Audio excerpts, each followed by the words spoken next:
Shabbat Shalom. Once again, we gather on this Sabbath day, and we enter into the Most High's gates with thanksgiving and into his courts with praise. And we thank him for his mercies by saying hallelujah. And we praise him by saying hallelujah. Let's bless our King. Baruch et Yahweh. Baruch et Yahweh hamevarach. Baruch atah Yahweh hamevarach le'elam v'ayet. Baruch atah Yahweh Eloheinu melech ha'olam. Asher bekar banu makol hamanyim v'natan lanu ha'torah. Baruch atah Yahweh notan ha'torah. That is to say, blessed be Yahweh. Blessed be Yahweh the blessed one. Blessed are you, Yahweh the blessed one, for all eternity. Blessed are you, Yahweh, our Elohim, King of the universe, who selected us from all the peoples and gave us your Torah. Blessed are you, Yahweh, giver of the Torah, to our King, to our provider, to our healer, our sustainer, our Elohim, to the Elohim of Abraham, Yitzhak, and Israel. Do we call upon you, Master? We call upon you this day, asking you to forgive us of our sins, cleanse us of unrighteousness, that our prayers be not hindered this morning, and that the meditation of our mouths and the words of our mouth and the meditation of our hearts would be acceptable in thy sight. And we ask that you would hear our prayer this morning, O King. Turn not a deaf ear to our cries, for we know that your ears are not so heavy to hear, neither are your arms so short that they can deliver. So we thank you this day that you have made, and we shall rejoice and be glad in it.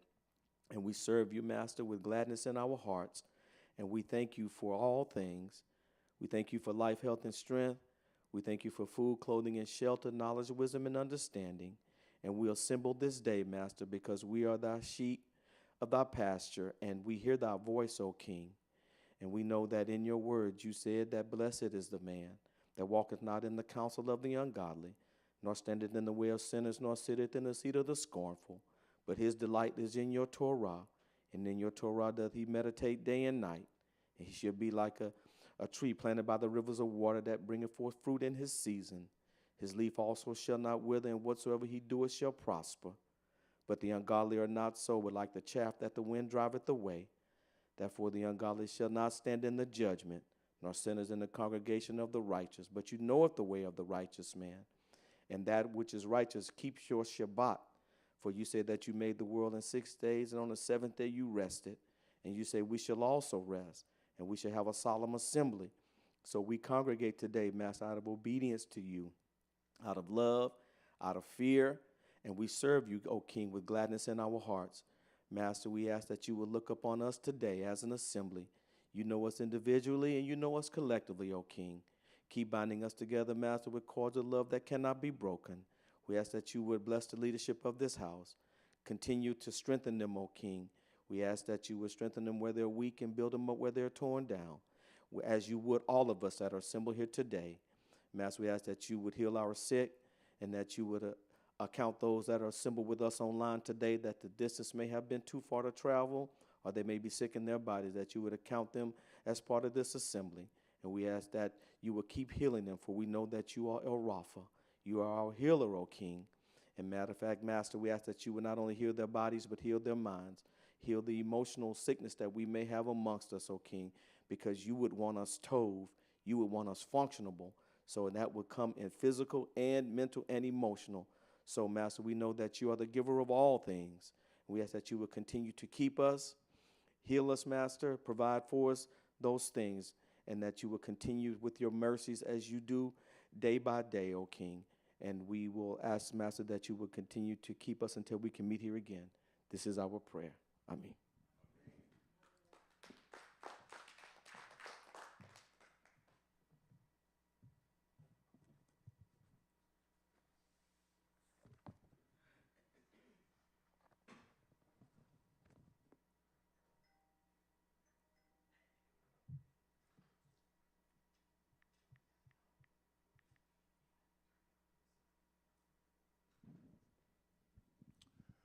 Shabbat Shalom to all of you today.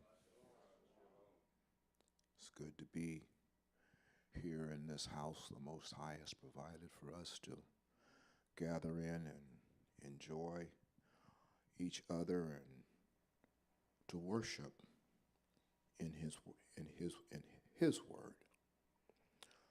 We're going to read today from the Helium, Psalms 16 and 17. Join with me if you would. A Maktam by David. Protect me, El, for you are my refuge. I said to Yahweh, you are my master. I have nothing good outside of you.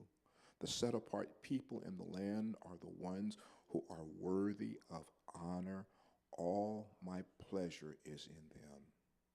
Those who run after other Els multiply their sorrow. To such Els I will not offer drink offerings of blood or take their names on my lips. Pause. I will not take their names on my lips. Yahweh, my assigned portion, my cup, you safeguard my share. Pleasant places were measured out for me. I'm content with my heritage. I bless Yahweh, my counselor. At night, my inmost being instructs me. I always set Yahweh before me. With him at my right hand, I can never be moved. So my heart is glad. My glory rejoices, and my body too rests in safety. For you will not abandon me to Sheol. You will not let your faithful one see the abyss. You make me know the path of life. In your presence is unbound joy, and in your right hand, eternal delight. Psalms 17, a prayer of David. Hear a just cause, Yahweh. Heed my cry. Listen to my prayer from honest lips. Let my vindication come from you, and let your eyes see what is right. You probe my heart. You visit me at night, and you assay me without finding evil thoughts that should not pass my lips. As for what others do, my words from your lips, I have kept myself from the ways of the violent. My steps hold steadily on your paths. My feet do not slip. Now I call on you, Yahweh, for you will answer me. Turn your ear to me. Hear my words. Show how wonderful is your grace. Savior of those who seek at your right hand refuge from their foes. Protect me like the pupil of your eye. Hide me in the shadow of your wings from the wicked who are assailing me, from my deadly enemies who are around me. They close their hearts to compassion. They speak arrogantly with their mouths. They track me down. They surround me. They watch for a chance to bring me to the ground. And they are like lions eager to tear the prey, like young lions crouching in a bush. Arise, Yahweh. Confront them. Bring them down with your sword and deliver me from the wicked with your hand, Yahweh, from human beings, from peoples whose portion in life is this world. You fill their stomachs with their treasure. Their children will be satisfied too and will leave their wealth to their little ones. But my prayer in righteousness is to see your face. On walking, may I be satisfied with a vision of you. Amen. You may be seated. Good to see each and every one of you here today. And as we have this opportunity of joining together and enjoying the praises and the words and understanding the things the Most High wants us to know and understand so that our daily walk can be pleasant with Him. As I said in this week's podcast, I'm outside the parameter of faith. I'm outside of the parameter of believing. I know. I know. How many of you know? You know. I don't believe in him. I know in him. I know, I've come to know the Most High as though we are in Echad. We're in one. We're in union. We're in pace. I listen as he talks to me in the still, small, quiet voice and gives me unction to do things and to move. And I'm learning how to move with the cloud. I'm learning to move at his pace and move with him and not get anxious and get ahead. That spirit is awesome. Come on, class. That spirit is awesome. It directs our feet. It directs our mind. That spirit opens doors that nothing and no one else can open. Provides a clear path for wisdom, knowledge, and understanding. So that when we engage each other, we speak within the framework of who we are, and we provide each other with wisdom, knowledge, and understanding. And through it, he's given us a heart of compassion. Come on now. As we get to know the Most High, we're more compassionate. We're not as rigid as we were. We're not as hard as we were. That doesn't mean that we're timid. It just means that we're going to be more compassionate. We're going to be more understanding. As we talk to our friends and our family, we understand where they are. And since we understand where they are, we can be compassionate, but yet be firm. The Most High is teaching us every day. And each week as we come into this house, guess what we do? We learn a little more. Well, the teacher still holding down the fort, I'm going to yield the floor to the Moreh, Sean Appleton.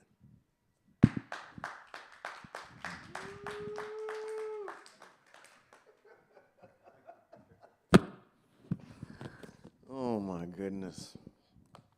Oh, it's good to be with the Most High's people on this day we call the Shabbat. We honor it. We rejoice. We need to have a level of reverence, a level of sincerity and seriousness when it comes to the Most High's day. The Most High has prescribed this time to meet with his wife, to have quality time with her. Nobody else. And you just, wait a minute. Honey, at 7 o'clock, we going out. Make sure you got on your best heels with the red bottoms. Put on your jewelry. Put on a nice dress. I ain't going to tell you where we're going to go, but I'm going to take you out. Right? Adoration, understanding that there is a specific time that the Most High wants to meet with us. And that is the day of this Shabbat. So I thank the Most High for allowing me to be here on this Shabbat, allowing us all to congregate and observe the mitzvot. It's only one of the times that we can say, when you are across the street, you could say, what mitzvot, what commandment am I observing? Today you are observing a commandment that says to assemble. And I thank the Most High who's created everything. Matter of fact, if you didn't know who I'm talking about the all-existent one, the one that is invisible, the one that is a power, the one that is a spirit, the one that's created all things in 6 days. Everything that we see, the Most High has instantiated. You come out with factory programming that the Most High has given each individual and human being on the face of the planet. That one, not any other one, not any three.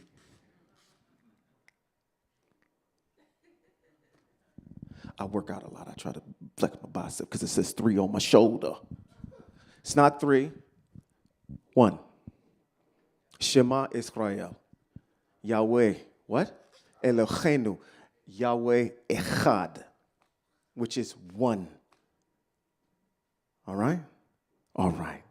So I thank the Most High for allowing me to be here today. For all of you that are joining us by way of the stream, who could not be here today by some issue of an ailment or something that you're suffering from, Shabbat Shalom to all of you. For those of you that can't be here because you're observing the mitzvot on cleanliness, that could not be here today, Shabbat Shalom to all of you.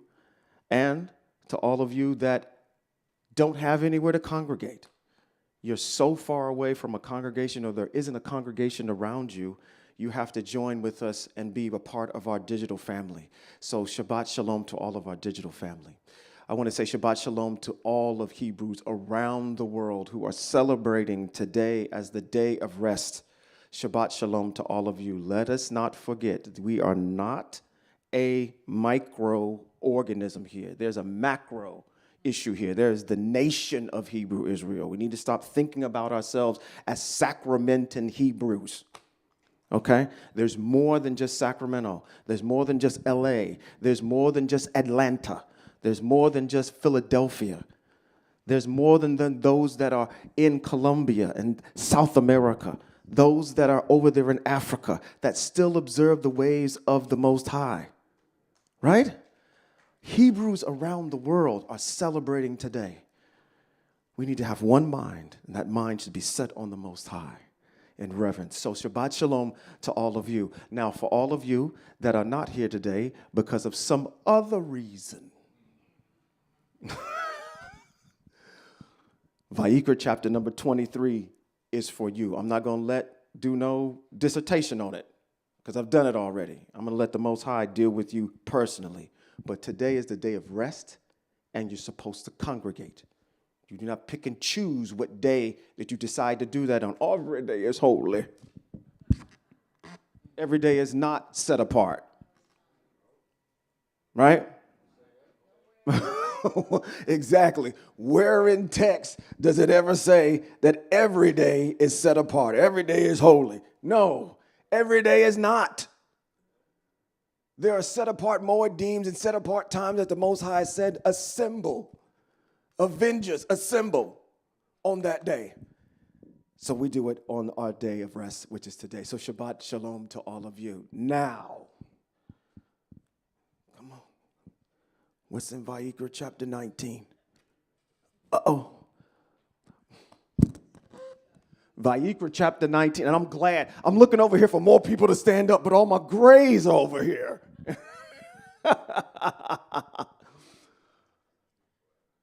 Vayikra chapter number 19 says that you are to stand up in the sight of those who have what? Gray hair. They have them fish bones coming out their beard, or them fish bones growing in their hair. They gray hair, and show respect for those that are wise. We're not going to use the word old. Wise. She said seasoned.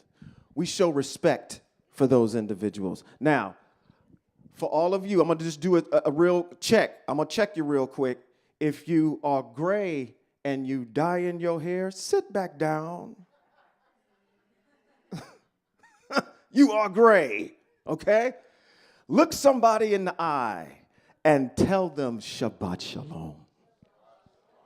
Shabbat Shalom. You may be seated. All right. Shabbat Shalom to all of you. Dignitaries in the room, I need to make my announcements to them. To the Honorable Moray Gerald Beacom, Shabbat Shalom to you, sir. To Moray Trey Beverly, Shabbat Shalom to you. To Bruh Charles, Shabbat Shalom to you. To the Honorable Malka, Shabbat Shalom to you, Mora Malka. To the Honorable Robert B. Holman, Jr., the third Esquire, second Reverend Pat. Shabbat Shalom to you, sir. We like to have fun as Hebrews, don't we? Yeah. For those of you that are joining us by way of the stream, I want to make a quick announcement real quick, just so you understand who we are, okay? For those of you that are maybe vacillating between two opinions, we're not here to tear you down, okay? We're not going to what we call step off the porch and go across the street, okay? We're here to talk about the things that are germane to the Most High. Now, we call ourselves Hebrew, B'nai Israel, Hebrew Israel. There are other people that call themselves Hebrew Israelites too. We are not them. Those individuals, you might recognize them because they stand on street corners and they yell at the top of their lungs, trying to get people of non-melanation to bow down and lick their feet. Okay? We are not boisterous. We are not flamboyant like that. We observe the ways of the Most High, and I want to make a distinction here. Those individuals that I'm talking about are still Christians. They still believe in JC. They'll advocate for JC. We do not. Hebrew Israel is for the Most High Yahweh only. So the introduction of some other deity that's a violation of what we have is what you call the second commandment. That doesn't happen here. So I just want to make a distinction because we will get wrapped up with that group, okay? There is a distinction, all right? So Shabbat Shalom to all of you that are watching by way of the stream that are vacillating between two opinions. Hopefully there'll be something said here today that will sway you back to the ways of the Most High. To my studio audience, everybody here, Shabbat Shalom to all of you. I'm going to need y'all to help me out today. Your moray is old as dirt, okay? I'm 50 years old. I'm not 50 yet, but I will be. Okay? And I'm being facetious when I say I'm old. Okay? Seasoned. I'm getting seasoned up here. Right? It's a blessing to be able even to say that I made 50. I'm not 50 yet, but I'm going to speak it as if it was. Because in order to actually say that I'm 50 years old, I got to actually make it there first. Right? So, I'm not going to look at it, but I'm telling y'all to watch me. Continue to watch me like y'all been doing, okay? Y'all been on my helmet, and I love it. Hebrews make other Hebrews accountable, all right? And we're going to learn together. Voice our opinions. Let's make sure those microphones are working before we get started, because we are back at it one more again, just to tell it like it T.I. is, all right? Y'all pat them microphones. Make sure that they are up and running while I'm up here talking. Just pat on them real quick. All right. I usually like to start out with maybe some commentary, and I don't have any this week. We are going to continue our dissertation in the book of Shemote. Now, we're going to continue to build on this idea of what I had presented when I said about the Torah, right? And its different components and how it's broken out, all right? We've been able to see the ketubah. My man, thank you. We've been able to see the ketubah broken out into two pieces. The actual invitation or the invocation or the proposal to Hebrew Israel to accept the ways of the Most High, and also the marriage vows between Hebrew Israel and the Most High. That's what we call the ketubah, that marriage contract. Then we moved into the tablets. This is written by Moshe, the ketubah. The Most High directs Moshe to dictate. He dictates it to Moshe, and Moshe writes it down. Actually, I got 20 Shemote up here. It actually starts in 19. Shemote 19, and then it goes through Shemote number 23 for the ketubah. Then we have the tablets. What's written on the tablets? We saw what was written on the tablets is that, okay? Which is the tabernacle and everything that goes with it. That's in Shemote 25 through 30. We went through that. That's when Moshe came down the hill and broke the tablets, and we had a good dissertation last week on that whole entire piece. Moshe now has broken the tablets. We've gotten through the golden calf issue. We're seeing the anger of the Most High flare up against the Hebrew people. In 30 to 32, actually 32 is where we see the golden calf, but in 33, what we're getting ready to tackle today is this issue of the Most High appearing to Moshe. Now, I'm glad the Most High sequenced it the way that the Most High did in this house, because we had a very good discussion on the issue of making sure we understand that the Most High is a spirit, is a power, is invisible, is unseen. That is the fact. The text allows us to make metaphors, okay? You might have a female component. You may have a male component. It is strictly metaphorical, all right? It is not intended to be the explanation of what the Most High is. And you're going to see that today, because you're going to have language in these chapters that's going to talk about how many people remember this issue of the Most High, Moshe saying, I need to see evidence of you. And Moshe gets hidden in the cleft of the rock. And it says that the Most High passed in front of Moshe. Moshe saw his back. Okay? Those are metaphorical terms, right? And we're going to dig into a little bit of that today. So I don't want to get you off base. We just want to make sure we set those ground rules before we move forward. All right? Okay, good. We got bobbleheads. I see bobbleheads. I like bobbleheads. Yes. Okay. That's setting up 33 and 34.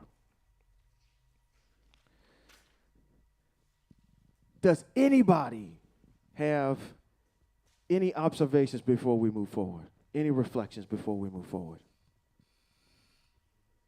Y'all are well versed. Awesome sauce. All right. We're going to get into 34, which is going to be the covenant. Okay? This is the next portion of this whole entire piece, which is the covenant.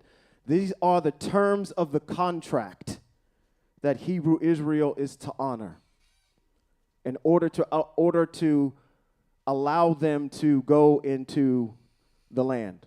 There's a contract that they have to agree to. We have the marriage, we have the blueprints for the tabernacle, now we have the actual contract, okay? Again, these are all mitzvot. These are all our commands. But I'm just making them in subcategories for you as it's broken out in the text, okay? We good? Okay, let's move forward. Y'all good today? I guess I can take my time today, huh?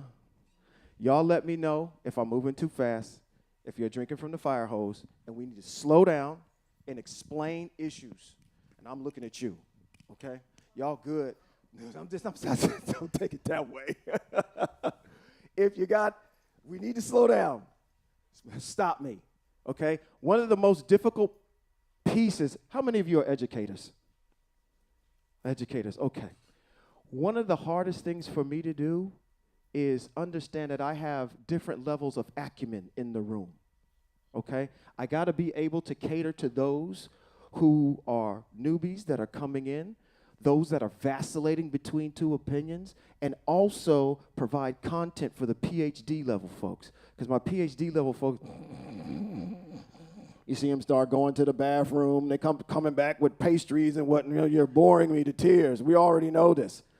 But also, I don't want to leave those individuals that are coming in new behind, okay? So if I have a Hebrew word that I use, or there's a concept that I'm using, just stop me. It's okay. That's the environment that we have in here. We ask questions. We're able to go through it slow, okay? Let's get into it. Everybody got the text in front of them, right? Because you're going to be checking me. That's what you're doing right now. You're checking me as we go through this together. Where are we at right now? So we come out of 32, where the Most High goes ahead and we have the golden calf issue, right? We talked about that. We have also the Most High commissioning Moshe to ask, or Moshe says, who stands with the Most High? Because they came and did this golden calf incident, and the Levites came, and we saw where they killed how many people? 3,000. And we talked about how they knew to kill these 3,000, right? We talked about that. Do we need to go over that again? Are we good? Okay, good. No, you need to go over it again. He said, I need to go over it one more time. All right, let's go over it one more time. The question on the table is, there were 600,000 people that came out of Mitzrayim. Is that true? That's men. That's just the men. That's not counting the women and the children. So there were more people that came out, but the men that were counted was 600,000. So we at least have 600,000 folk, right? Okay. Now, when the Most High tells Moshe to go back down the hill, Moshe sees that they're having revelry in the camp. They're partying, they're dancing. And we said why that was, because we did a little bit of research and said, why a calf? Why a calf and not a frog instead of a fly? There were many gods in Mitzrayim. Why a calf? Because we read that the calf actually had some of the things that the Hebrew people were actually going to do when they were engaging in their revelry. Okay, let me read that to you one more time. The Egyptian god that's associated with the calf is a god called Hathor, Hathor, Hathor, right? Hathor is a woman deity, okay? She represents music, dancing, joy, love, sexuality, and parental care. Okay? And she acted as a consort for many deities. So she was getting around with Zeus and Ra and everybody else that was going on. I shouldn't say Zeus because that's Greek. But Ra and whoever else, Horus and whoever else was going on at the time. She got around to a lot of different Egyptian gods. All right? So Hathor is associated with that particular god. Now, what did I just get done saying? Music, dancing, so on and so forth. When Moshe came back down the hill, he said, oh, it sounds like, or Yehoshua and Moshe are having this dissertation between themselves. They're saying, wow, it sounds like there's a war going on in the camp. And then they said, no, they're dancing and they're singing. Them TR-808s was turned up way loud on 11 down there in that camp of Hebrew Israel. They went ahead and he destroyed the tablets. The tablets is how you get to the Most High, because that's the blueprint. The Most High can't appear to Hebrew Israel unless that's there, or appear at the tent of meeting, which we're getting ready to get into. So he breaks the tablets that have the blueprint on there. Now, it is my speculation, and I think this was confirmed by maybe some of the Morays, that while Moshe was up there for 40 days and 40 nights, he was getting all of the mitzvot from the Most High. What was written was these. Okay? Now, moving forward with that idea, when he comes back down the hill, what does Moshe do to this calf? Melts that calf down. And then what does he do with it? Sprinkle me, man. Somebody laughed. They got that joke. I see where y'all minds is at. Y'all on Yo MTV Raps. Sprinkled the water with this concoction, right? They drank it. The only mitzvot that I know of that relates to that whole entire issue now is the issue of the jealous husband. In the mitzvot of the jealous husband, which can be found in Bad Midbar, chapter number 5, which is Numbers, chapter number 5, verses 11 through 28, it talks about if a husband is jealous of his wife. He went through and he's saying, you know what, she's doing a lot of text messaging late at night for some odd reason, to whom I don't know, but or I've read her text messages and she's talking to some other dude. He's jealous. And I'm being facetious by bringing it up to present time, okay? He goes and brings her in front of the Kohanim. And the Kohanim is going to take this dust that's on the floor. He's going to put it in the water. He's also going to have her write out this curse on a piece of parchment, and it's going to dissolve it in the water. She's going to drink it. If she's guilty, then what happens to her? Her insides are going to, there's a physical aesthetic that's going to change on her. Okay? That's what we read in Bamidbar, chapter number 5, verse 11 through 28. Now, that's how he'll know she has been doing something outside of the marriage. It's a confirmation. Moshe takes this calf, melts it down, takes the dust, puts it in the water, and has them drink the water, just like a jealous wife. Right? They drink it, and you have to ask yourself the question, or have you ever asked yourself the question? There were a minimum 600,000 men that came out of Mitzrayim. There were only 3,000 that died. How do you know which ones to kill? And why only 3,000? It says that they went from gate to gate. It wasn't, okay, Moshe was there and all the Levites assembled around Moshe, and then they started killing the first 3,000 people that they saw. It said it went from gate to gate. So they were looking for something. What were they looking for? If we apply the mitzvot that comes later on in Bamidbar, there had to be some physical trait that changed, because these were the individuals that pressured Aharon the most to make that calf. Right? So I know who I'm looking for as I go up and down Hebrew Israel. Oh, that's you right there. You were one of the ones. Pop. Then you get clipped. 3,000 of them. Now, we also talked about the fact that this 3,000, for all you silent folk, I'm going to set a precedent in Hebrew Israel. When we see something, there's a mitzvot that talks about this. You cannot stand on the sideline and watch a mitzvot be broken and not speak up and say something to that person that's breaking that mitzvot. If you don't, you become culpable with that group. So this is how we can reconcile the issue of how these other individuals ended up getting clipped later on. You didn't stop this group of 3,000 group of folk coming up here trying to influence Aharon. You let it happen. So you must be co-signing with it. Okay? That's why the Most High is angry. I'm going to get rid of this group. That's why we said two things can be right, or two things can be true at the same time. How can I kill every single one of you Negroes in here, talking to the camp of Hebrew Israel at that time, and still deliver them into the land, because I have to honor the covenant? How do I still do that? You just keep them out there until that generation dies off, and then the next generation comes in. So I am fulfilling my word. I am taking the descendants into Hebrew Israel, but this idolatrous group that came out of Mitzrayim that don't know no better, I'm taking them out. Okay? They still died. All right?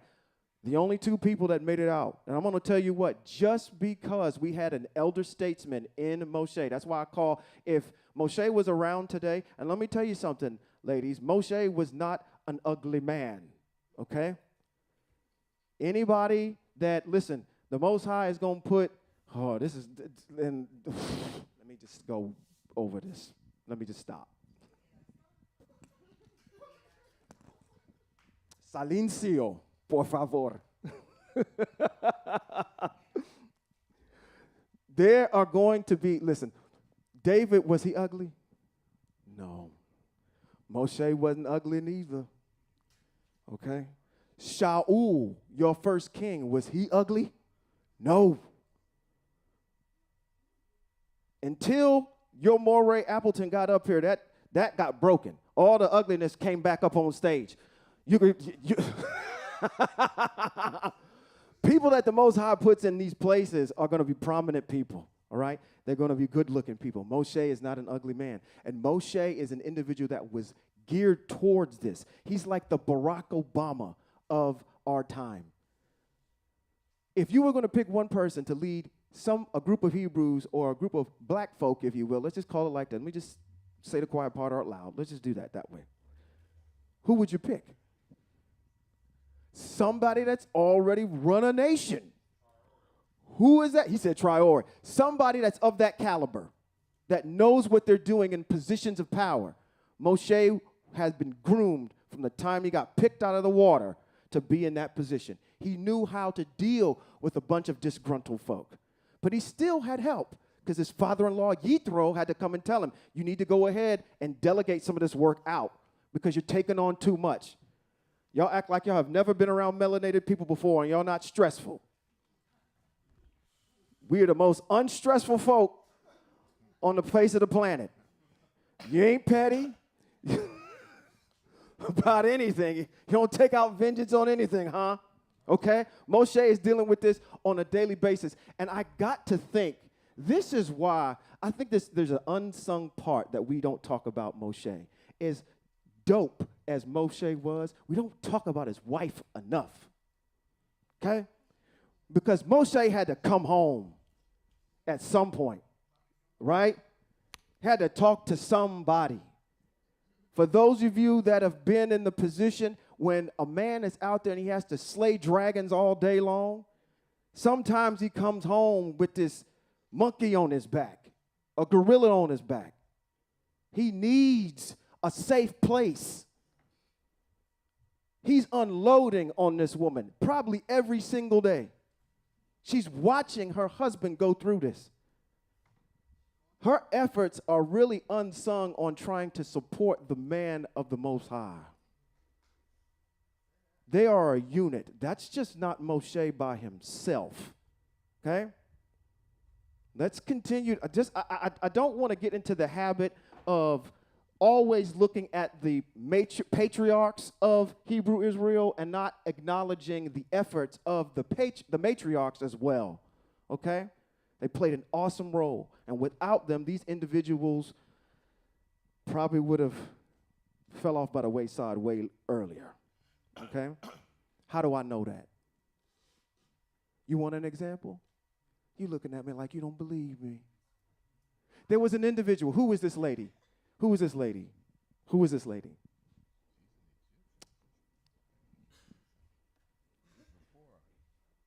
There goes your foreskin right there. Who was the woman that did that? Who was she talking to? Saying, hey, listen, brother, had you decided that you didn't want to circumcise who you were supposed to, and had you, listen, the Most High was getting ready to take you out, and had I not did anything, she didn't say this out loud, because, you know, this is how strategic she was. She didn't rub it in his face. She just reminded him of it. You know what I'm saying? So, there is evidence that the woman saved this man's life. And who are we talking about again? Moshe and who? His wife, right? Now, Zipporah comes and saves the day. All right. Where am I at? I'm pontificating, and I'm not even read one word yet out of this chapter yet. Okay? Just want to set some ground rules before we move forward. Let's get into this. Chapter number 33. We good? Good, good. Let's proceed. All right. Chapter number 33. Okay, that's where I was going with this. We're getting ready to get into the covenant in 34. 33 is coming out of 32. 32 deals with the golden calf, and we have the Most High setting apart the Levites as the Kohanim. Eye Asher Eye said to who? Moshe. What did he say? He said, leave you and the people you brought up from the land of Mitzrayim. These your kids, not mine. You know, your kids get to acting up. You need to go talk to your son because he's not my son today. He's yours today. Leave you and the people you brought up from the land of Mitzrayim and move on from here toward the land which I swore to Abraham, Yitzhak, and Yaakov. Now, last week I told you where to find all of the covenants that the Most High spoke directly to each one of these individuals. Where he spoke the covenant, or where the Most High spoke the covenant to Abraham, where the Most High spoke the covenant to Yitzhak and Yaakov. I gave you all of those chapters and verses. Do you need them again? Okay. I heard a yes. Okay. The covenant was spoken to Abraham in Bereshit, or Genesis, chapter number 17, verses 1 through 14, saying, if you observe my ways, keep my covenant, I'm going to make your descendants great, as many as the sand and the sea and the stars in the sky, that so on. Well, that covenant is made. Bereshit, or Genesis, chapter number 17, verses 1 through 14. That's the covenant spoken to Abraham. The covenant spoken to Yitzhak, his son, is in Bereshit, chapter number 26, verses 1 through 5. Bereshit, chapter number 26, verses 1 through 5 is where the covenant is spoken to Yitzhak. And Bereshit means Genesis. The covenant was spoken to Yaakov in Bereshit, chapter number 28, or Genesis, chapter number 28, verses 13 through 15. And subsequently in Bereshit, or Genesis, chapter number 30, verse 9 through 13 is where you see the change from Yaakov to Israel. Okay? Those are the three places, or the spots, where the Most High directly spoke the covenant to those individuals, those matriarchs. Those patriarchs. All right, let's jump back over into 33. Verse 2, I will send a malach, or an angel, ahead of you, and I will drive out the Canaanite, the Emori, the Hittite, the Pizi, the Hivi, and the Uvisi. You will go to a land flowing with milk and honey, and I myself will go with you, because you are such an awesome group of folk. You're so easy to work with. No, I'm going to go with you because you are such a stiff-neck people that I might destroy you on the way. I will not go with you. I will not go with you because you are a stiff-necked group of people. Is that true? Are y'all stiff-necked? Very hard-hearted and stubborn. Right? Okay. All right. I guess that fits the bill for us. Another one of your pieces of evidence. Verse 4. When the people heard this bad news, oh boy, they went into mourning. And no one wore his ornaments. Now, we talked about ornaments. When they plundered Egypt, they took what? Their silver, their gold, their clothes, and they took their jewelry. All right.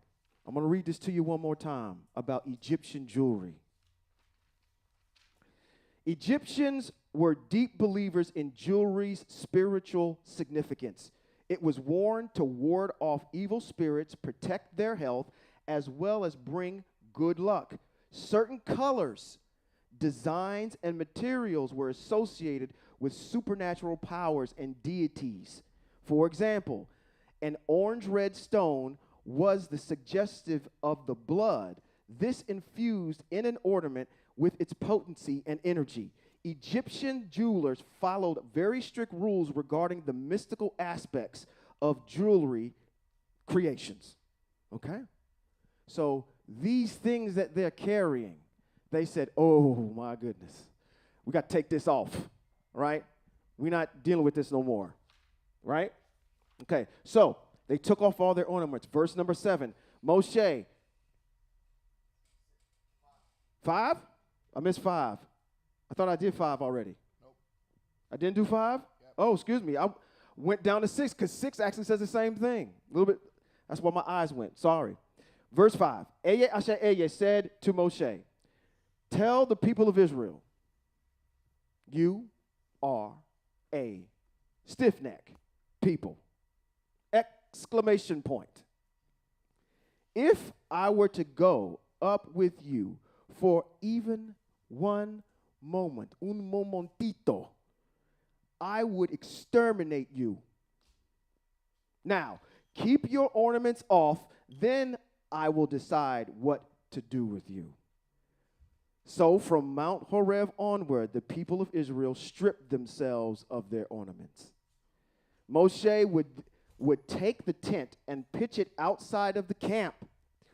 Far away from the camp, he called it, here we go, the tent of meeting. All right? This is the place where the Most High is meeting with Moshe. Mores, correct me if I'm wrong. The tent of meeting is not that.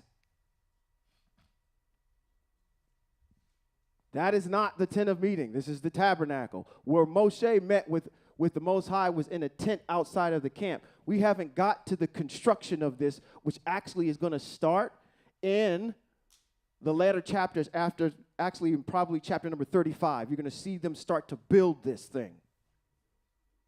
And let me get you squared away. After today, if I get through 34, it's going to be boring, okay?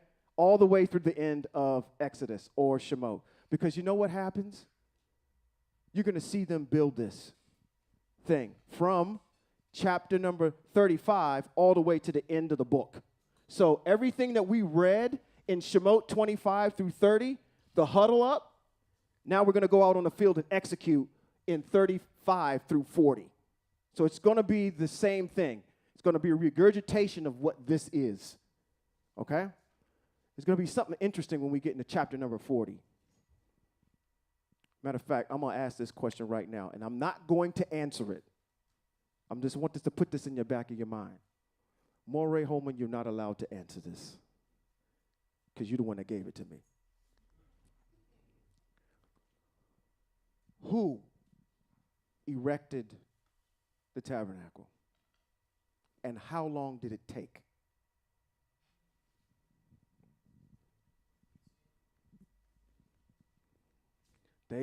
Okay, we got a BCL in the back. Keep that in the back of your mind. When we get to 40, we're going to see all about that. Who erected the tabernacle and how long it took? I'm here. Can I do it? I'm here. No? There's a piece. I want to go across the street. That's why I'm here. Okay, let's move forward. Okay.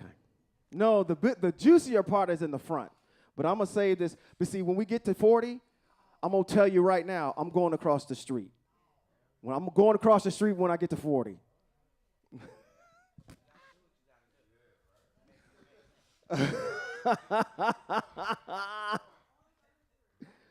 She said, on to 33. She said, they don't even do that in the soap operas. They don't give you what's coming down the street. They tell you what has happened, and then they take you to where you are right now. Okay.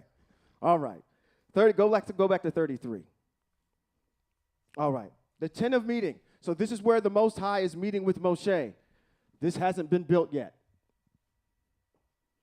And I'm going to have proof of that when we get to 35. Moving forward all the way to 40. Let's go back. It says, everyone who wanted to consult with Eya Asher Eye would go out to the tent of meeting outside the camp.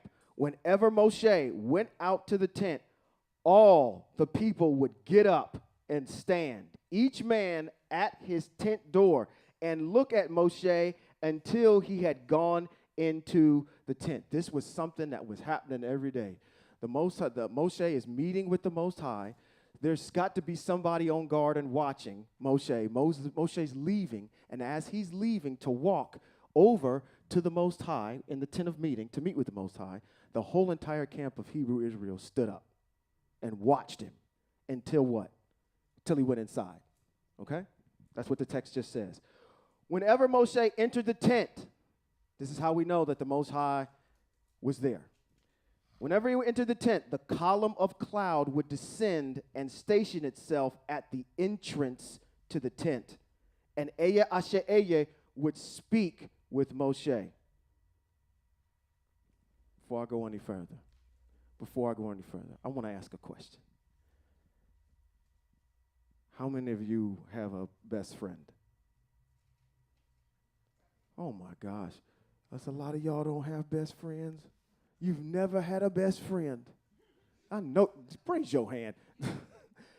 If you used to have a best friend, I'm not talking about you. Let's expand it. If you've ever in your lifetime of some years on being on the planet, have you had a best friend? Okay. With this best friend, could you confide in your innermost things that you would not normally tell anybody else? You could do that, right? Okay. Good. I want you to keep that energy as we moving forward, okay? This is a best friend. Somebody, listen, when I'm around other people, this is the kind of friend I'm talking about. When I'm around other people, you see this version of me. When I'm with my friend, my language might get a little bit more loose. It might be some things that might be coming out my mouth. You be, Moray! How could you? I never thought. Yeah, that. My goodness, what mitzvot is that? That's the kind of friend I'm talking about, okay? I'm glad to know I'm your best friend. Me and the Moray in the back, we share a lot. That's the kind of friend I'm talking about, okay? All right. Somebody that's also, matter of fact, I'm going to throw this in here too. Somebody that's, if you in distress, got your back as well. This is not somebody I'm just talking to, I'm confiding in. I know that if I called you up right now, I'm talking about a friend to be like, you know what? And I'm not going to spare your feelings neither. Just because these people out here making you live in delusion, telling you who you are, I'm going to tell you what the real issue is, and that's a person that you can listen to and say, you know what? I respect what you just told me. I'm trying to set the stage for what we're getting ready to get into, okay? Let's move forward. It says, back in 9, let's go up to 9. It says, whenever Moshe entered the tent, the column of cloud would descend and station itself at the entrance of the tent, and Eye would speak with Moshe. When all the people saw the column of cloud stationed at the entrance to the tent, they would get up and prostrate themselves, each man at his tent door. Eye would speak to Moshe face to face as a man speaks to his friend. Okay. Now, two things here. We're going to keep that energy about what I just said about a friend, okay? There's intimate things being shared here, okay? Moshe's only writing down what the Most High is telling him to write down, okay? They're talking, but he's only writing down what the Most High tells him to write down. Now, let's go back into this issue of what I just read so people are not confused. Would speak face to face. That is a metaphor. Okay? You want to add? It's audible. You heard the Most High, but you didn't see the Most High. What did it say? Would speak to the Most High face to face. So whatever audible, come on. Mm-hmm.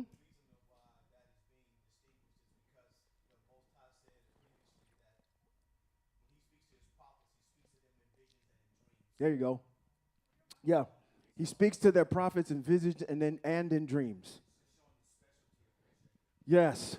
How special the Most High and Moshe's relationship was, because this is the only place in text where we see the Most High audibly having a friendship-style conversation between a person.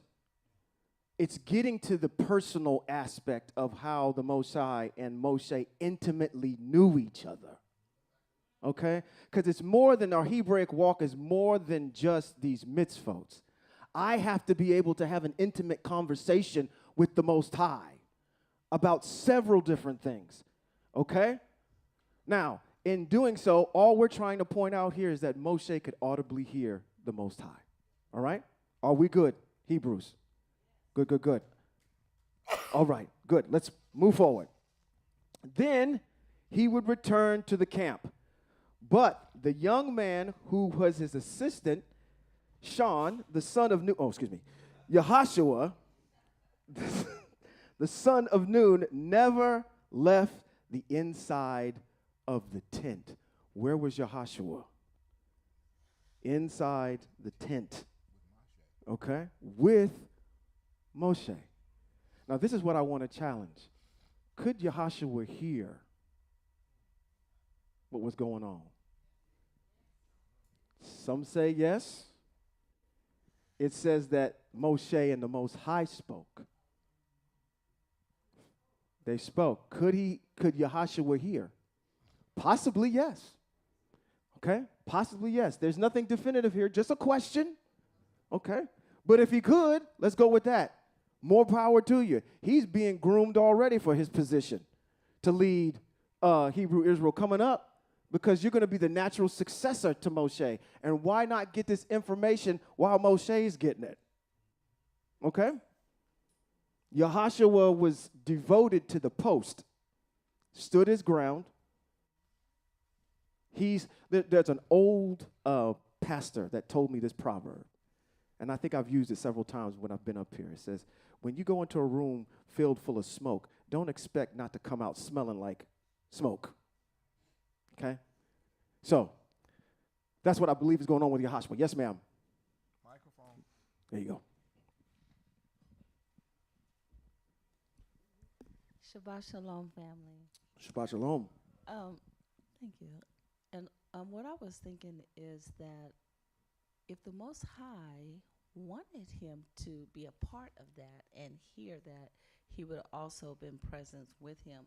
But because he was right there, even though he was not in the same vicinity as Moshe was with the Most High, maybe that anointing was being made at that time on his spirit.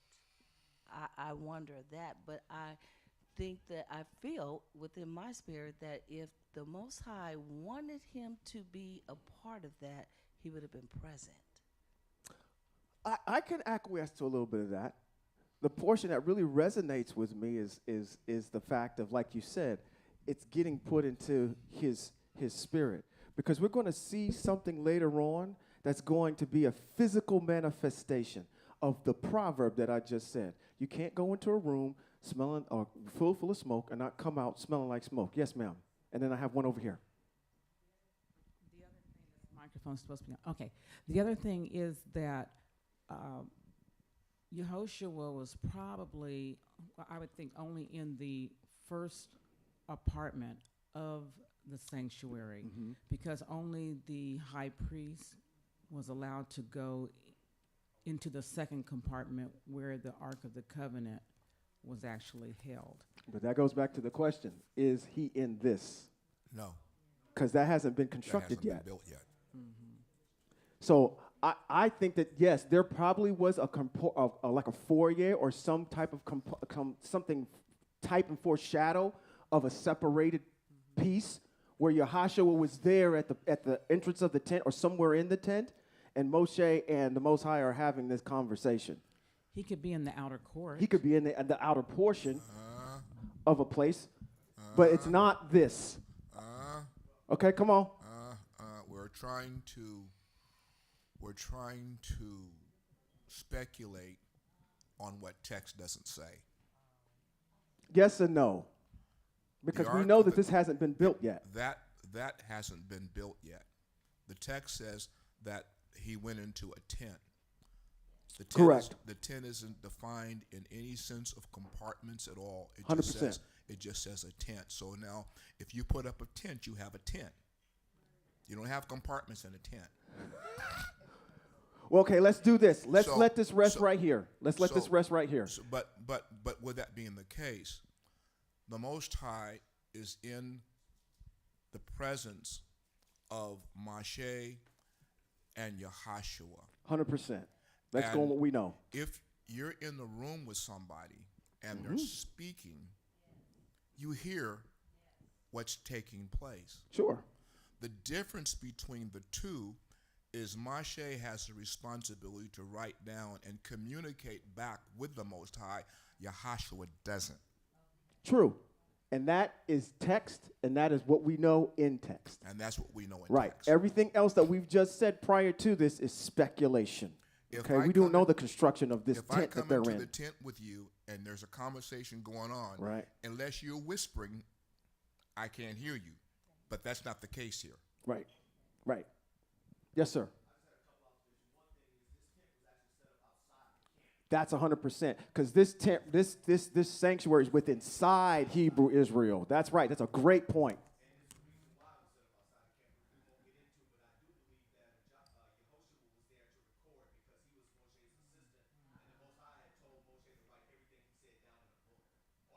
In a scroll. Okay.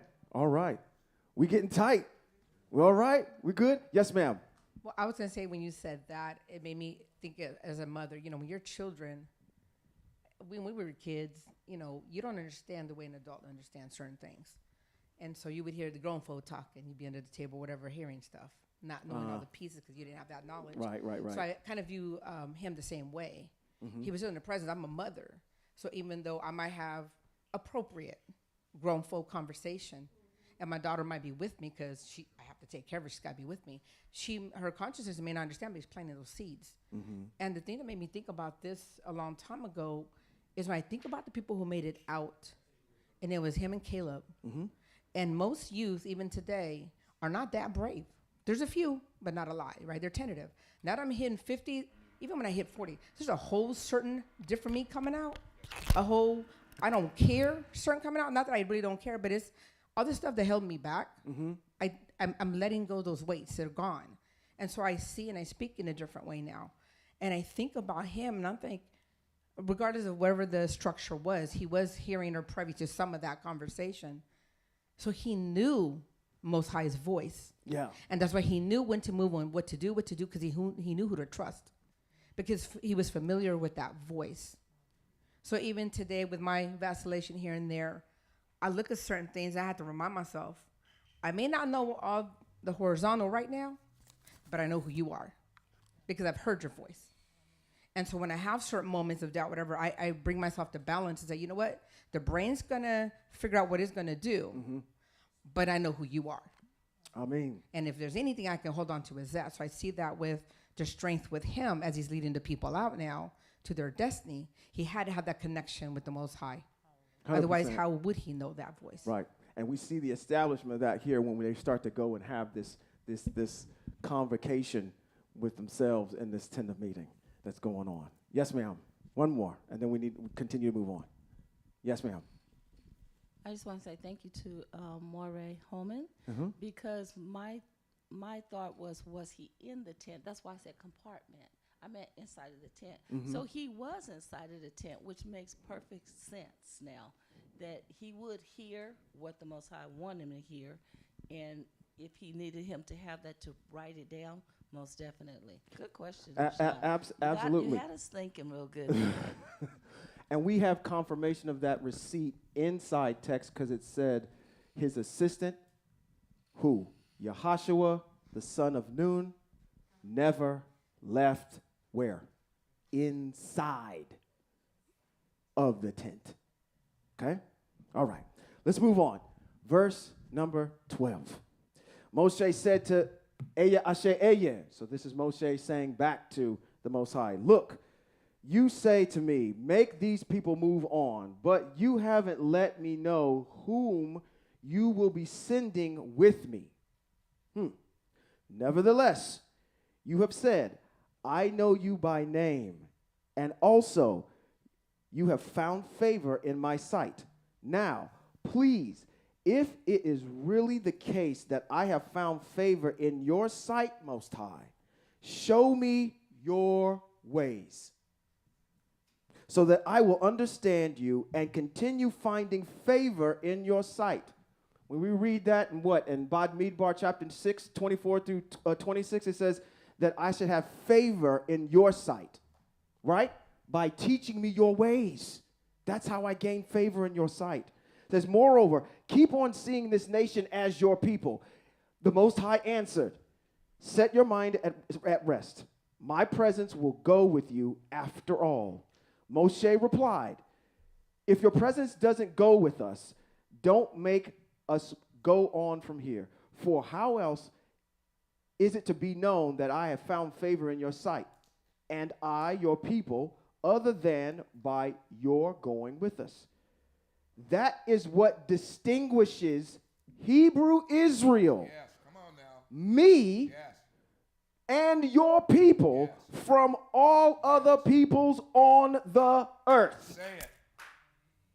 Because you have the Most High With you. with you. Come on. Nowhere else. Yes. Period. Yes. There's no three that shows up. Nope. Okay?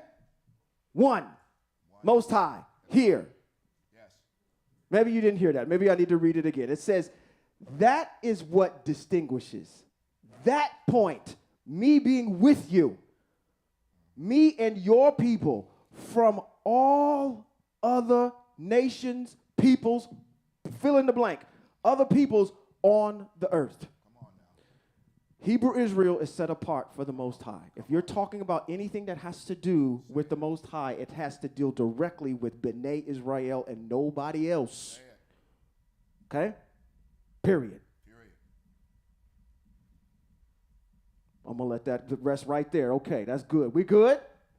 Okay, that's emphatic. I don't know how else to explain that, but let's move on.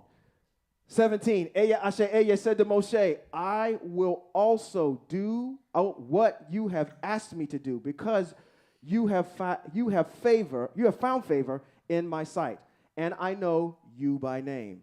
But Moshe said, I beg you to show me your glory.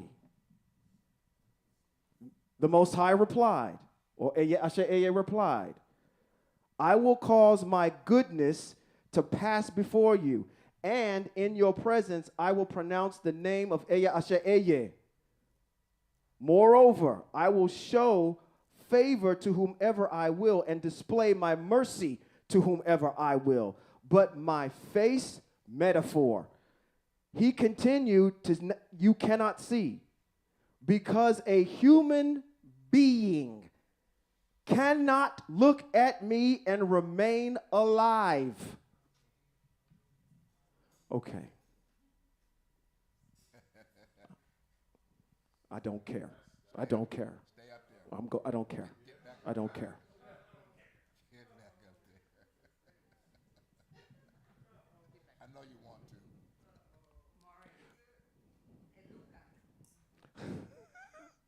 I'm going to have to be disobedient.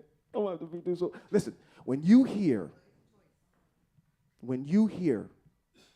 I'm not here to tear down. I am not here to tear down. I'm here to challenge and have you ask the question. Ask. When you read stuff like this, and the Most High said, nobody can see my face, and then you see conflicting text that says, this individual went up on the hill with some of his disciples and he showed himself to them. They all should have been dead. Nobody should have came back except this individual. It's what they call the transfiguration. Okay? Not here to tear down. I'm just saying, when the stuff comes up and it's diametrically opposed to what's coming out of the mouth of the Most High, okay? Then we got an issue. Hand in the back. Yes, sir.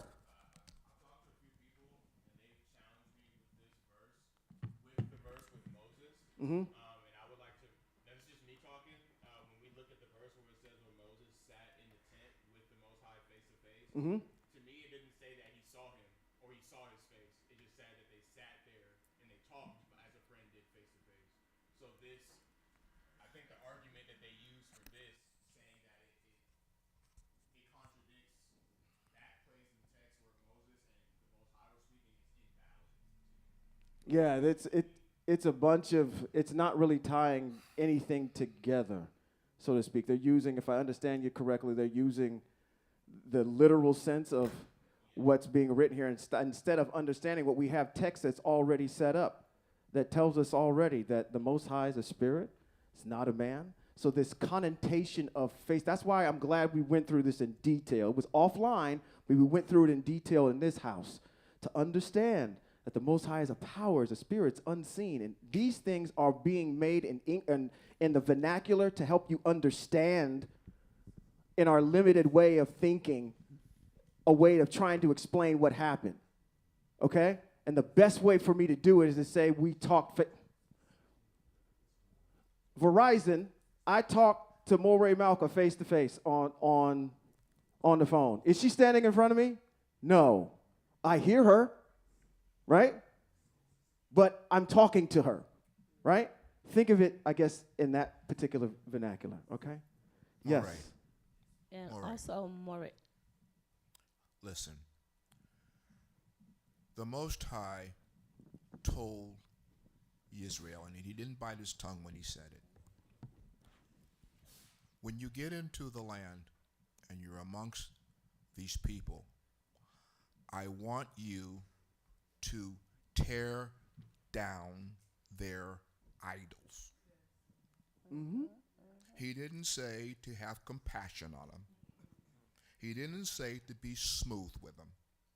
He said tear down all their idols. So if we have idols before us in the context of what we're saying, then it is your responsibility to tear them down. I'm not trying to hurt your feelings, Right. but I am here To tear down the to idols. tear down anything that's in front of me that's idolatrous. Yes. And if that's idolatrous, you have the charge holding that mic to tear it down. Okay. That's permission.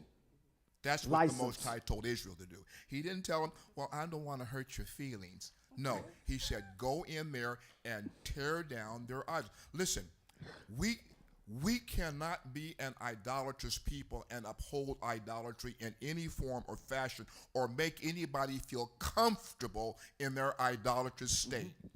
We cannot Okay. do that. All right. You see that?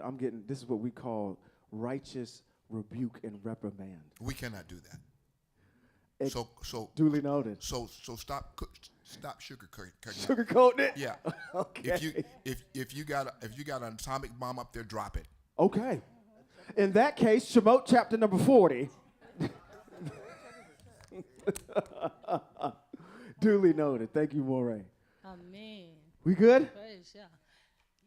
Yeah, no, I wanted to say, to add to what you were saying, because also for them to be in the presence of a so-called El, which we would know that they weren't, there was no change. Moses, when he was before the Father and they were speaking, Moses came back to the people and had to cover himself up because of the glory. Not one of them. You can teach my piece.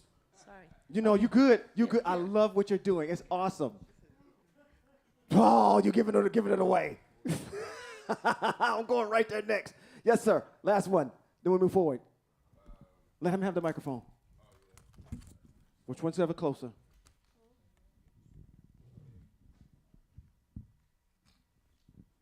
Moray. Because I was looking at verse 20 right here, and it says, what it says, because but a my human face, being, yep. he continued, you cannot see me because a human being cannot look at me and remain alive. So my question is, I kind of have two questions. So is the Most High saying that I can be seen, but a human being can't see me? And my second question would be, is there any scriptural text where the Most High says, you will never see me basically manifest? Because though the Most High is a spirit, if he decided to present himself, could he do that? Or is there a text that we can surely say where the Most High is saying that, hey, I will never present myself where you guys can see me? And I'm looking at this text right here, and it's saying that it's almost like saying that I can manifest myself to be seen, but a human being cannot see me. So maybe let me answer it or attack it this way. Not attack, but address it this way. Let's go back to the previous verse, because I think what I'm hearing is that we're saying that this is the Most High. Let's be specific. It says in 18, but Moshe said, I beg you to show me what? Your glory. He didn't show himself to him or the back of him. It's the glory. When we're talking about, Moshe is talking about glory and the goodness of the Most High. It never says anything about the actual spirit of the Most High was shown to Moshe. We have it here in 19 where it says the goodness, and then we also have it in 21 where it says, is a place near me, stand in the rock when my glory passes by, the Shekinah. It's almost like I want to think about it like, how do I want to put this? Aura. You know, if somebody has an aura that is about them, if they got it's kind of that energy that's there. Because I'm getting ready to get into this part where you're actually asking this, is what did he see then? What is the goodness? What is the glory? What did he saw something? Yeah. What did he see? And text only tells us here that he saw the glory and the goodness of the Most High. This is kind of a good part where I was going to have this part where we mid-rashed and you got there to me before I got to it. But go ahead. Oh, no, I was just saying, yeah, because verse 20, that's a tough one for me because he's saying that like what you said right now with Moshe, he might be seeing an aura or something like that. But then he says no. Can you scroll down to verse 20, please?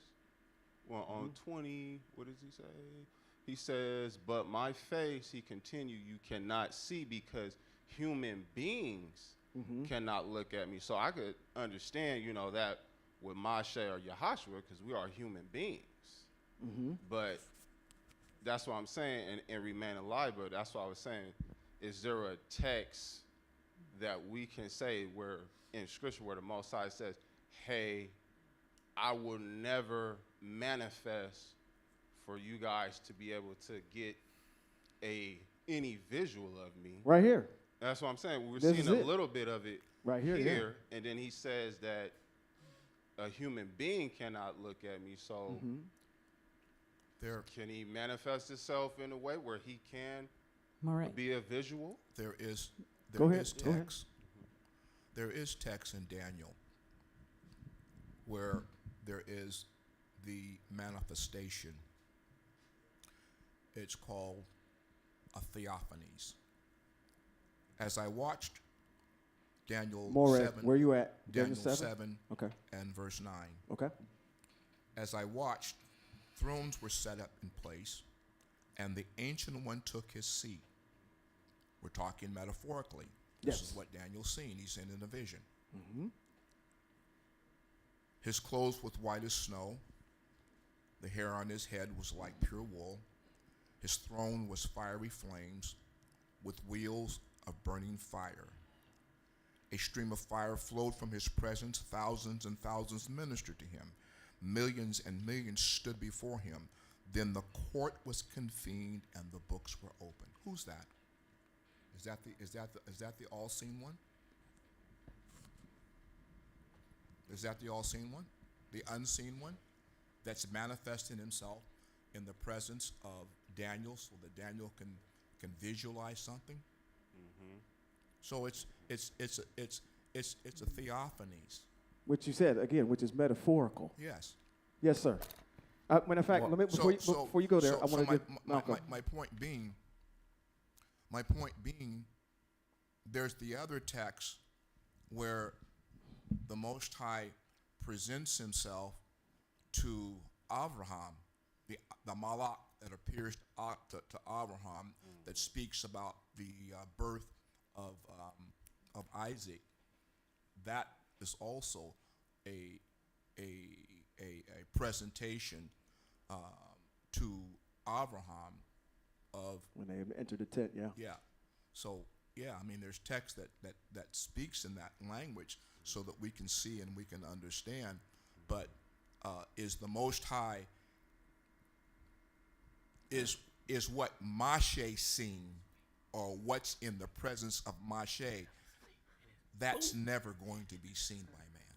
You're not going to see that. You're not going to see that and live. Okay. Yeah, and again, we need to continue to keep making these distinctions, because this is where the slippery slope comes in about associating the Most High with a man. Right. We have to continue to keep emphasizing that. These are metaphors. Yes, sir.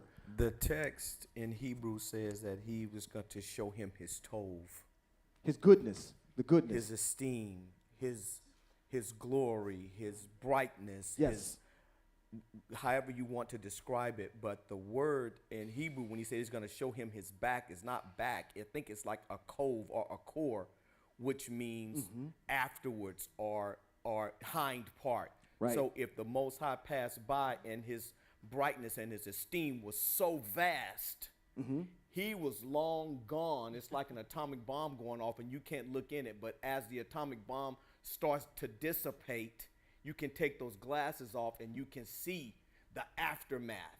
So you have to look at it that way. People associating face and back, but it's a front or face and behind part, but it's not in Hebrew. 100%.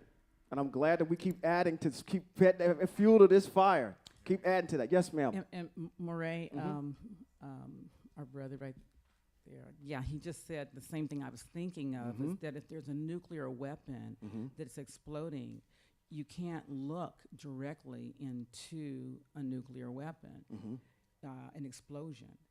And the real question is, why are we trying to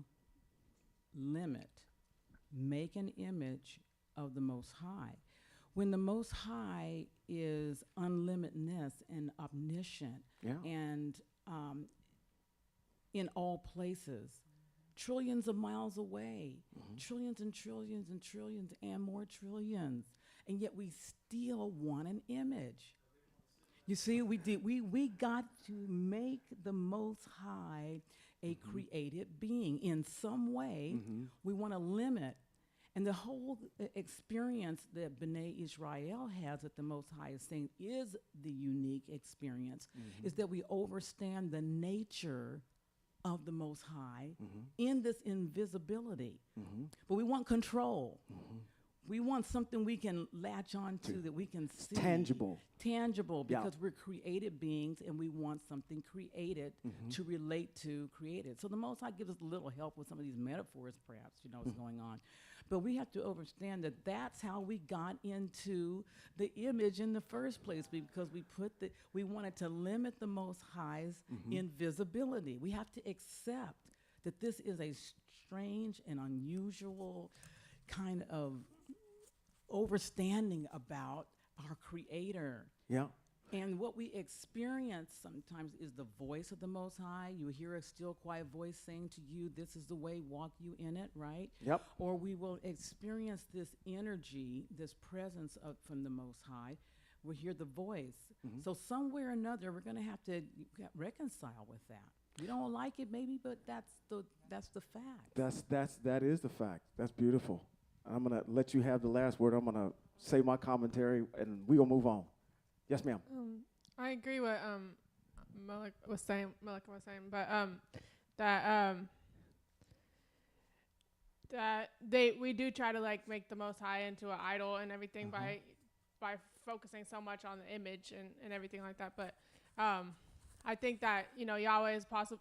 It's can do all things. He's not limited. So he can physically manifest. But it's the fact that if a regular human being was to witness that they would die.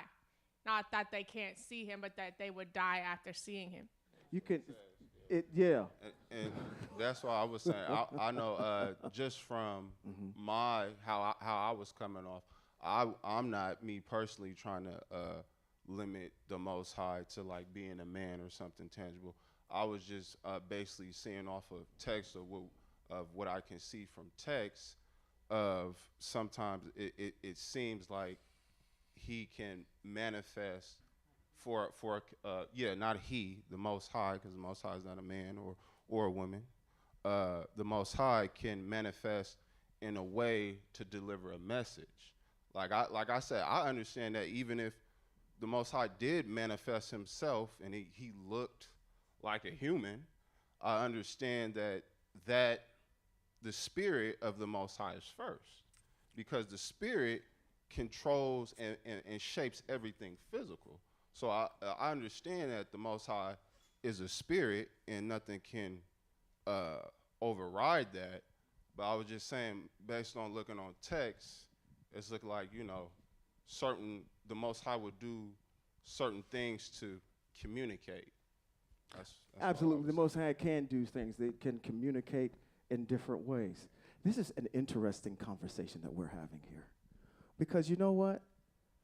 Israel didn't get 5 minutes outside of Mitzrayim before they made an idol. We have been struggling with this from day one and still haven't got it licked yet. Okay?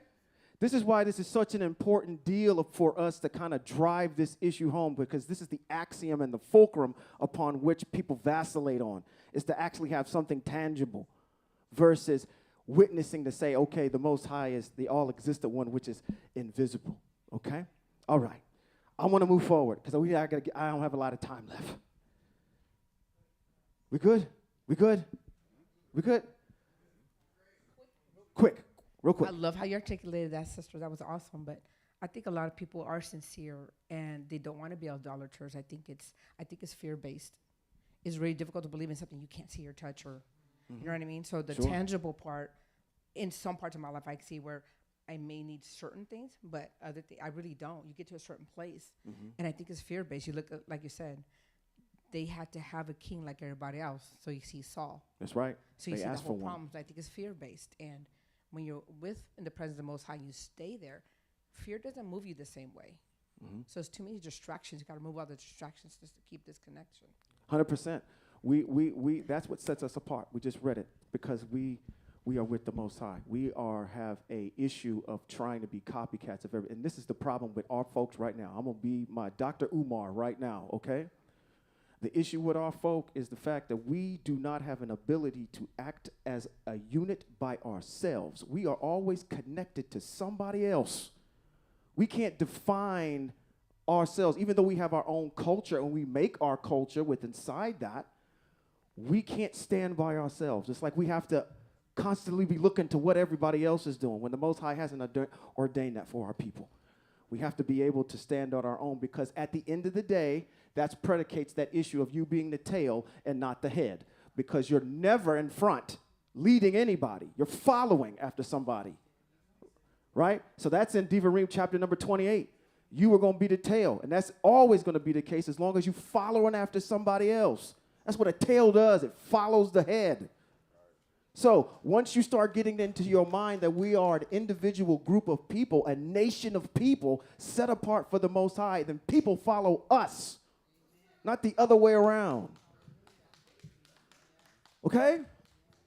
A nation of Kohanim set apart as a special treasure for the Most High. And people do not understand the gravity and the privilege that the Most High has bestowed on the people in this room and the people that are listening to understand their association with the Most High. They take it for granted. And I know why you do. Because we were raised in something. We were raised in idolatry. But that's what I'm saying. The Most High, if y'all don't understand how special y'all are to the Most High, that the Most High would say, you know what, you were sincere enough. This is why I totally believe in that passage in text where David is picked from everybody. Because out of all his crap that he did, the Most High understood this. He understood his intent. He understood his heart. And I see that in every single last one of y'all in here, because y'all wouldn't be here if it wasn't the case. Because you actually said, you know what, I actually want to know your truth. You know what, I'll go wherever you need me to go to get it. But just tell me what you said. And I'll do that, because I'm tired of putting my faith in man. I'm tired of somebody standing on stage and telling me giving me an emotional orgasm so I can come back next week. And I'm never really getting the substance and the meat that's in text. How do I know you? I have to spend time with you. I have to talk to you. I have to know what you like. Do you know the Most High's favorite colors? Sure you do, because it's written in text. When we were across the street, you didn't know that because you don't spend any time with the person, right? So it has to be some type of paradigm shift in our dogma and our ideation that says we, in humility, okay? Let's keep this in perspective. We don't have a haughty and arrogant spirit doing this, but we take our position. Thank you, Ashkenazis, for being the stewardship of a house called Hebrew Israel. You're not it, okay? Once Hebrew Israel comes into the understanding of who they are, then we will regain our kingship and our rightful platform in the kingdom of the Most High. But we got to get there first. And it's dealing with issues coming full circle with understanding what the Most High is and what the Most High isn't. The Most High is a spirit and a power and an energy. The Most High is not a man or a woman. Let's start there first. And then everything builds from that foundation. When you build a house, you don't build it from the roof down. You build it from the foundation up. And that's what you did. When you came, he said, told me, don't hold back. When you came into Christianity, that's what you did. You started building the second floor before you got the foundation squared away, because everything over there across the street is built on the Hebrew text. Without the Hebrew text, Christianity cannot stand. You don't believe me? Go read Matthew chapter number 1. It starts out by naming all the people of Hebrew Israel. All of your matriarchs, matriarchs, but your patriarchs. All of them. Starting with Abraham, which acknowledges the covenant of the Most High with Abraham through his descendants, trying to makeshift it into this individual named Joseph. Okay? Let me go on. I'm over here preaching. I'm sorry. We're supposed to be going through this. We good. We got to stand on business at some time as being a nation and stop thinking of ourselves as a group of people that just meet every single Shabbat. When is the nation of Hebrew Israel going to stand up? That's what I'm looking for. Okay? We are here and will continue to be here observing the ways of the Most High. Can we move on? We good? Yeah. Okay, we good. All right. I don't mean to be preachy. Tov meod. All right. Where do we leave off, Moray? Okay, when the glory, we're in 22, when the glory passes by, I will put you inside a crevice in the rock to cover you with my hand. Again, metaphors. Until I have passed by. Then I will remove my hand, metaphor. And you will see my back, metaphor. But my face, metaphor, is not to be seen. Now, again, I vacillated on this issue, like, what is this glory? What is this goodness? What is this stuff that he could have possibly seen? And I'm thinking about, again, that, like you said, that nuclear explosion, and you can't see it. There's an energy, like almost as if when you're watching a plane on a tarmac, and you see like the exhaust coming out of it. It's like it's bending the air around it. You can like see the fumes coming out of it. You can see the energy. It's like energy that's coming out of the back of it because it's heat that's coming out. So I just looked up, did some nerdy stuff, and looked up what, if we consider this energy is what he saw, this is what I found out. You cannot directly see energy, as it is a property rather than a physical object. But you can see the effects such as light, motion, and heat. Human vision detects electromagnetic radiation, which is light, which is a form of energy. Other forms are observed through evidence like motion, fire, or electricity.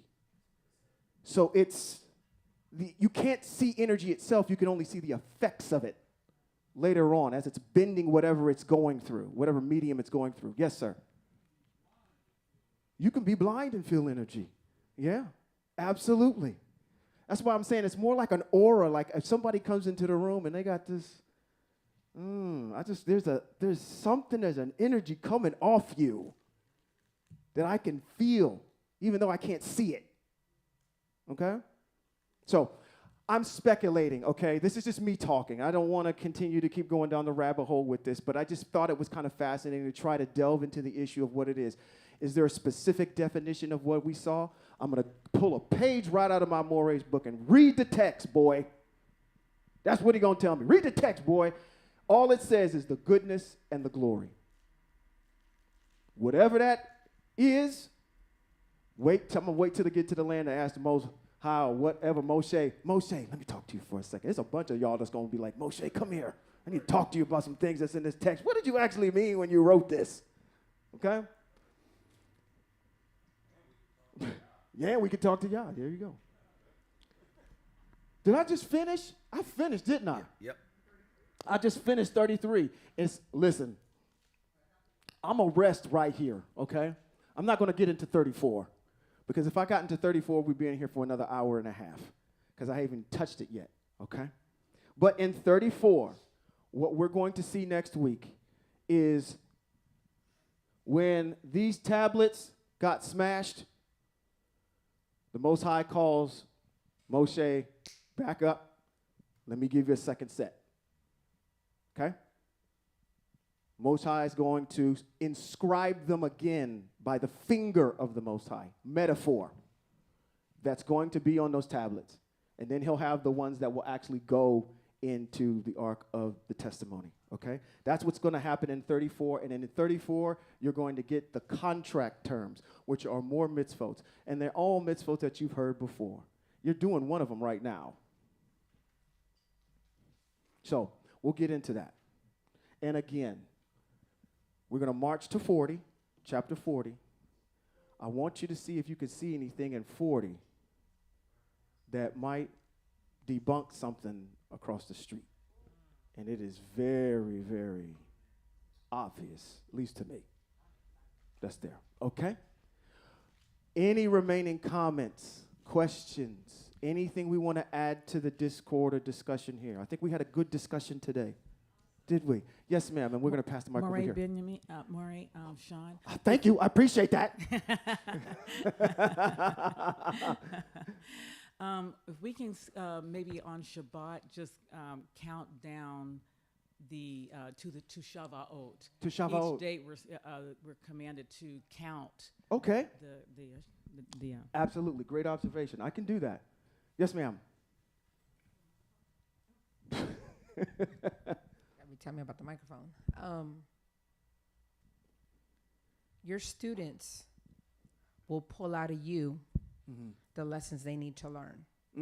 So even though I know as a teacher you make your plans, I have learned through the time to be in that space with the Most High, because there's always a lesson is to be learned I don't see. And sometimes you could be, maybe tired or you're so focused on what you want to teach, they're going to miss what really needs to be taught. Right. So I guess when I say don't get frustrated maybe when sometimes you don't get as far as you want to go, because you're bringing the meal to the table. Oh, okay. It just may have come a different way. Thank you. That's all I'm saying. I appreciate that. I'm going to piggyback on what you just said, okay? Because actually I'm going to pull a page out of my Moray's book. I'm going to pull a page out of my Moray Beacom's book. I'm going to say that too. Oh, yeah, you looking confused. Yeah, you be mentoring me. Come on. My Moray told me, he says, and this is not just for me on stage. When I first started, I'll give you a quick little story. When I first started to come up on stage, I was very apprehensive of making this transition. Most of you in this room know that I am a musician. What musician? I do a lot of stuff musically. And being on stage is not something that I am fearful of. But being in front of the Most High's people, because I think I was sharing this with some people last week, is that I feel like when I'm up here, I have a tribunal of knowledge and wisdom in front of me, and you guys are teaching me. I'm presenting the information to you, and you guys are throwing back, hey, I see this here. I see this here. This is making the discord better, okay? One of the things that got me easy with being up here was the Morey said you have to study. You have to study. You have to spend time in the text, get as much information, and ask the questions why. When it comes time for you to talk, you got your sheet notes, but first of all, you got to understand that's not you not being dictated by what's on these pages. When the Most High shows up and the Most High goes in a direction, that's the direction you're going to go in, okay? And you have to have enough in you to be able to pull out of that Rolodex that's in your head to talk about different issues. And I'm saying the same thing too. When we're in here and we're learning different things, having this readiness and preparedness so when we meet people that's outside of these walls, we have things to pull from to say, go to this text, go to that text. Here's the receipt for that, to help them along the way, okay?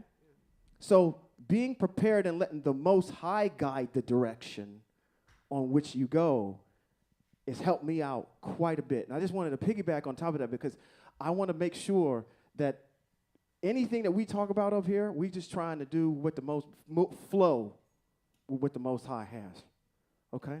When I go out these doors, what we need to stop doing is shrinking in the sight of our brothers and sisters that need to hear this. Don't shrink. When you get around somebody and they start talking about JC and you start feeling that energy of, I don't want to be out of place. I don't want to disrupt the flow of what's going on in the room. Okay?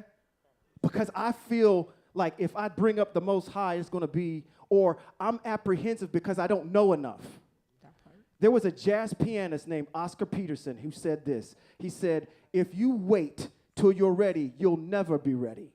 That's true. You'll never do Okay? it. You got to get out there and do it. You got to be able to stand on business. We got to stop shrinking around people that are around us and stand on business. That's why my Moray back there, he's on, listen, my Moray, I love the fact that he is unapologetic about this. He wears these everywhere, and it's a great conversation starter. What are those? What are those?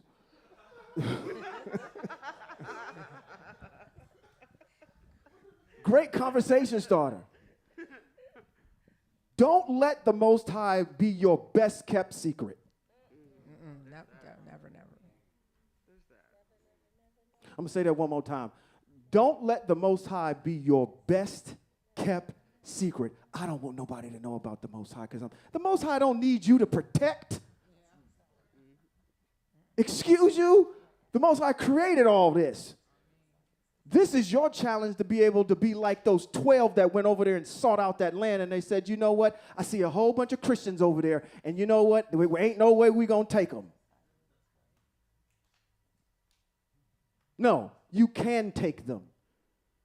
You know more in your little pinky than they're going to be able to pull out, okay? Because all you got to do is go, no, never mind. I'll give y'all the strategies. Y'all know what to do. What do you need to do? Read the text. Let the Most High do all the talking. That's all I'm doing. I'm letting the Most High do all the talking. Y'all revelations and the lights come on because what? We're applying the mitzvot to the Most High's word. That's it. Just read it. When the Most High said, my name is Eya Asher Eya, and that's been removed from your book. When the Most High says that the firstborn is Hebrew Israel, where are your mitzvot at? I can tell you where all my stuff is. Can you? Right? Where did the Most High tell you that you're supposed to be drinking blood and symbolizing cannibalism? Most High told us, matter of fact, Most High told mankind in Bereshit chapter number 1, verse 29, that every seed-bearing plant and every seed-bearing what? Tree, fruits, and vegetables shall be food for you. That's to mankind. That's not to just Hebrew Israel. That's for everybody. Okay? We go into Vayikra chapter 11. That gives you latitude. But Bereshit chapter 1 is your diet. Oh, when you go in there and you're trying to get something fixed, what are they going to do? They'll give you a bunch of supplements. Give you stuff that you made out of to help you get back. The body already knows what to do. to regenerate itself. You just need, there's some deficiency. I'm missing some B12. I'm missing some mineral. I'm missing some zinc. I'm missing something that you're made from to supplement what's not already there.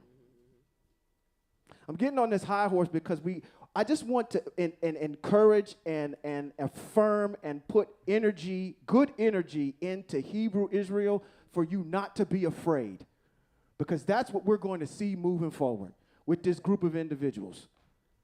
We don't want to be fearful going into the land that they're getting ready to take, because that's our real estate. It's some folk in y'all real estate right now to this day. The world is watching, aren't they? Fight over your land. Now, I'm not, listen to the podcast. We get political on the podcast, okay? This is not it. But I'm just leaving you with those thoughts, okay? One last word, and then let me bless you. Oh, I got one more over here. After you, then I'm going to bless you, okay? If Good. you could explain, what is Shavuot? Shavuot. What is Shavuot? Shavuot. Anybody else want to tackle that? What is Shavuot, Hebrew Israel? Shavuot is a Moedim. It's a appointed time by the Most High. It's a feast day. Good. It's also kind of commemorating this harvest time that's in Hebrew Israel. That's a time what? 3 times a year, the men are supposed to show up at Shavuot to hear from the Most High. It's part of that dissertation. What else? Come on, I'm giving you the mitzvot and highlights. Come on. It's a conversation piece. So I had a Shavuot? Christian friend. Oh, okay. All right. That said they had Day of Pentecost coming up for their convocation or for their what they do. And I said, oh, you mean Shavuot? And she said, of course, she moved on. She knew I was about to go in. She didn't want to go there. See? But she knew where I was going because we're very close. But I said, oh, Shavuot, you mean Shavuot? Anyway, it's a way to, a conversation piece, because they do say things where you can, they give a little wiggle room and you can move on in there. Yeah, but Shavuot is definitely it's a festival, so you count the days, so we get there and then we can move on to the next festival as well. Yeah, that's what Maura Malka was talking about. So this is what I'm going to do. Next week, because you asked me to do that, I will do a little short teaching on Shavuot, on that Moedim, because the request is we're counting towards it. That's our matter of fact. It's a great question. Once you come out of Pesach and you come out of the Feast of Matzah, what's the next Moedim? Shavuot. The major one is Shavuot. What comes after that? Yom Teruah, which is what? The Feast of Trumpets. What comes after that? Yom Kippur. That one is the day where the entire group of Hebrew Israel is getting atoned for as a nation. Okay? What comes after Yom Kippur? It's your last one of the year. Sukkot. Okay? 3 times out of the year, your men are supposed to appear at Feast of Matzah, Shavuot, and Sukkot. Yes, sir. I just wanted to add to it, Maurice, the Festival of Weeks. Festival of Weeks, yeah. And the reason we know how many to count is because Shavah is 7 in Hebrew. Yep. So Shavuot is the time we count 7 weeks from the time of Pesach. Yep. Vayikra chapter number 23 is a good place to start with that. If you Vayikra or Leviticus chapter number 23. Just a little side note. If you want to know about all your appointed times, all of them, Shabbat, Shavuot, Yom Kippur, Sukkot, all of those, they're in one chapter. Vayikra or Leviticus chapter number 23. That's where they are. Okay? I had one last comment, and I'm going to let you go. Yes, ma'am. Huh? Oh. I'm going to get into that next week. I actually have a question. When earlier you were stating that if you dye your hair to sit down, but I dye my hair sometime, but guess what? I don't really have gray hair. So I feel that because I don't have gray hair, I don't sit down, but I am an elder, and I'm proud to say it. I'm 65, and I'm happy about it because I'm still here. Thank you, Father. But I always that was one of my questions. I just didn't ask you guys, should I be sitting down too? Should you be sitting down? Do you 'Cause I have don't gray no hair? gray hair. Do you have gray hair? No. Okay, then you stand up. I got the wisdom. There you go. Then you stand up. Okay. Because the mitzvot speaks What if you have, specifically like, about so those if with you gray have hair. one or two gray hairs, maybe. I got 1 or 2 gray hairs too.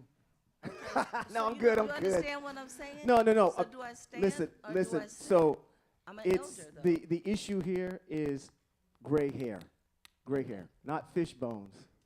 1 or 2, okay? And we honor those that are our elders, right? That have a head of hair, all right? Gray. Who's gray? He's gray. He's gray. She's gray. Oh, see, now y'all want to see.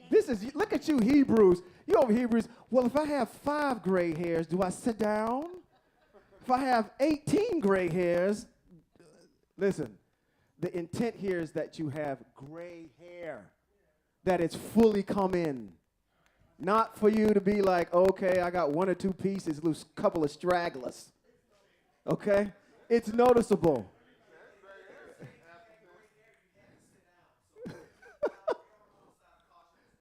There you go. There's my moray right there. If you got a question, just stand up anyway. Okay? Good. Okay. Anything else? Ooh, y'all Hebrews is rough. See, you know what? I'm going to leave you with this too. I'm going to tell you what. I love it. You know why? Because it's forensic. You want to be right. That's all.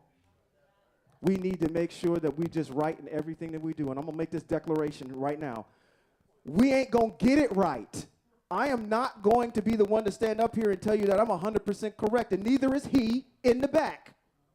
Nobody in here is going to tell you that I'm 100% correct. Okay? We got to leave room for grace. And when we actually get into the land, when we get back amongst our people, when it's going to be read to you, and it ain't going to be no, oh, okay, well, what about this or what about that? You'll have the people in place to ask.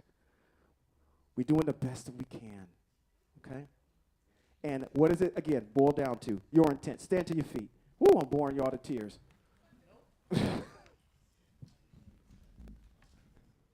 Woo!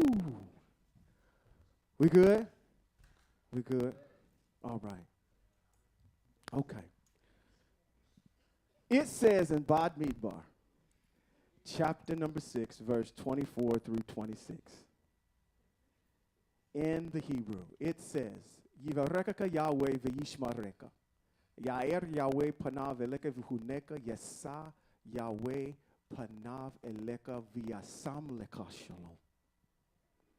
Which simply means in English, may Yahweh eye ashe eye bless you and keep you.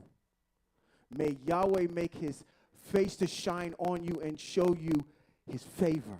May Yahweh lift up his face towards you and give you shalom.